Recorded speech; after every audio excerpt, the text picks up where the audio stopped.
Now emotional tears, భావోద్వేగంతో వచ్చేటటువంటి కన్నీరు. మనకి బాధ వచ్చినప్పుడు, దుఃఖం వచ్చినప్పుడు, డిప్రెషన్ వచ్చినప్పుడు, ఎక్కువ ఆనందం కలిగినప్పుడు, ఎక్కువ సంతోషం కలిగినప్పుడు, ఎక్కువ నవ్వినప్పుడు, అలాగే ఒక పశ్చాత్తాపంతో రగిలిపోతున్నప్పుడు, అనేక రకాలైన చిత్ర విచిత్ర కన్నీళ్ళన్నీ ఈ ఎమోషనల్ టీయర్స్లోనే ఉన్నాయి.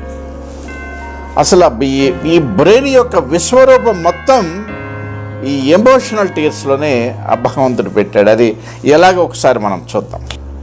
ఇలాంటి ఈ ఎమోషనల్ టీయర్స్లో ఎటువంటి పదార్థాలు ఉంటాయంటే ప్రొలాక్టిన్, ఎడినోకార్టికోట్రాఫిక్ హార్మోన్ అండ్ లియోనోకెఫ్లాన్. లియోనోకెఫ్లాన్ అనేది it's a natural pain killer.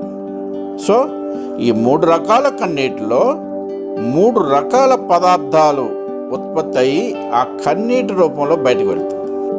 Drugs, alcohol తీసుకున్నప్పుడు విపరీతంగా ఏడుస్తుంటారు, అదొక రకమైన కన్నీరు.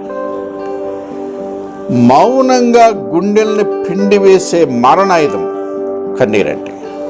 అసలు కన్నీటితో ఏదైనా సాధించుకోవచ్చు. ఒక్క కన్నీటి బొట్టుతో ఎదుటివారి జీవితాలను హైజాక్ చేసి వాళ్ళ జీవితాలను కలిపేసుకోవచ్చు. ఈ ఎటువంటి ఆ కరుడు గట్టిన కర్కశ హృదయాలైనా కదలించి కరిగించి వేసే శక్తి కన్నీటికున్నది. ఇది మన ఆటం బాంబు తయారు చేసే యురేనియం కంటే చాలా శక్తివంతమైనది ఈ కన్నీరు.